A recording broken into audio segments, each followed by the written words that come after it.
Hello, আসসালামু আলাইকুম। আমরা আজকে বাক্যর যে ব্যাকরণ পাঠটা আছে ওইটা শেষ করব এবং 2 মিনিটের মধ্যেই।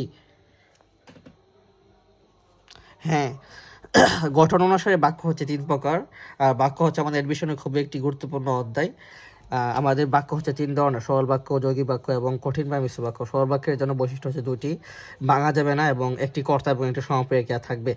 এবং যৌগিক যৌগিক বাক্যের মধ্যে সবচেয়ে ইম্পর্টেন্ট বিষয় যেটা মধ্যে হচ্ছে বিভিন্ন কনজাংশন থাকবে, বাংলা কনজাংশন, যেমন ও এবং ও আর, বরং, কিন্তু, কিংবা ইত্যাদি। যেমন ভাঙা যাবে না, যৌগিক বাক্যটা ভাঙা যাবে, যৌগিক বাক্যটা ভাঙা যাবে এবং বাংলায় 2টি বাক্য পাওয়া যাবে, মধ্যে থাকবে একটি কনজাংশন এবং দুই পাশে 2টি বাক্য থাকবে। এবং কঠিন বা মিশ্র বাক্যের মধ্যে আমরা বৈশিষ্ট্য বেশি, আমরা সবচেয়ে ইম্পর্টেন্ট বৈশিষ্ট্য যেটা হচ্ছে সাপেক্ষ সর্বনাম, যেমন যদি তবে, যদি তবে, এই যে কয়েকটা মিশ্র বাক্যের কয়েকটা সাপেক্ষ সর্বনাম হচ্ছে গিয়ে যত, তত, যে, সে, যখন, তার, যদি, তবে, এগুলো থাকতে হচ্ছে আমরা মিশ্র বাক্য ধরে নিব। এবং মিশ্র বাক্যের মধ্যে হচ্ছে মিশ্র বাক্যটা ভাঙা যাবে, কিন্তু এর মধ্যে একটি স্বাধীন বাক্য পাওয়া যাবে, একটি পরাধীন বাক্য, যেগুলো আমরা বলি সাবঅর্ডিনেট ক্লজ বলতে বুঝি আর কি। আমরা ক্লজ ইংলিশে পড়ি।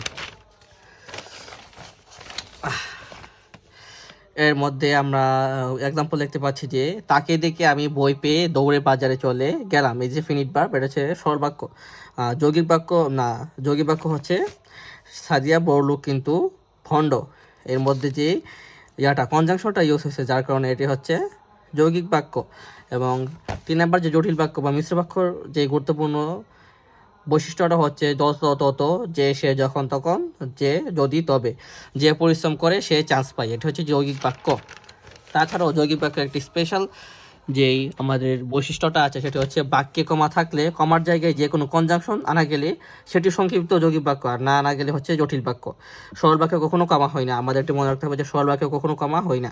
টাকা দাও, টাকা দাও ছেড়ে দিব, টাকা দাও তবে ছেড়ে দিব, এখানে দেখা যাচ্ছে মধ্যে একটি কনজাংশন আনতে পারছি আমরা, তাই এখানে আমরা এটা হচ্ছে যৌগিক বাক্য। টাকা দাও তবে ছেড়ে দিব। নাদিয়া আসলো বসলো চলে গেল, এখানে দেখে, এখানে নাদিয়া আসলো বসলো চলে গেল, মাঝে বিভিন্ন কনজাংশন বসানো যাচ্ছে, যেমন উ বা এবং। নাদিয়া আসলো, উ বসলো এবং চলে গেল, যার কারণে এটি হচ্ছে যৌগিক বাক্য। যদি না আনা যেত তাহলে এটি হতো জটিল বাক্য। যেমন আমরা একটি জটিল বাক্য দেখতে পাচ্ছি যে, দন্নে দান্নে পুষ্প ভরা আমাদেরই বসুন্ধরা। দন্নে দান্নে পুষ্প ভরা আমাদেরই বসুন্ধরা, এর মধ্যে চাইলে আমি তবে এবং আনতে পারছি না, সুতরাং এটা হচ্ছে যৌগিক বাক্য। পরিশ্রম করো তবে চান্স পাবে, এটা হচ্ছে যৌগিক বাক্য। আর দন্নে দান্নে পুষ্প ভরা আমাদের বসুন্ধরা হচ্ছে জটিল বাক্য, সরি, এটা হচ্ছে জটিল বাক্য। হ্যাঁ, মনে হয় আজ মনে হয় আজ আবার বৃষ্টি নামবে, মনে হয় আজ আবার বৃষ্টি নামবে, এখানে কমা, কিন্তু এখানে কোনো আমরা কনজাংশন যুক্ত করতে পারছি না, যার কারণে এটা হচ্ছে জটিল বাক্য। তো এরকমই আমাদের 3টা প্রায় শেষ। আমাদের আরেকটা পার্ট আছে, যে বাক্যের গুণ। আকাঙ্ক্ষা, কোনো বাক্য শোনার, মানে অর্ধেক বাক্য শুনলাম আর অর্ধেক বাক্য শোনার যে ইচ্ছাটাকে বলা হয় আকাঙ্ক্ষা।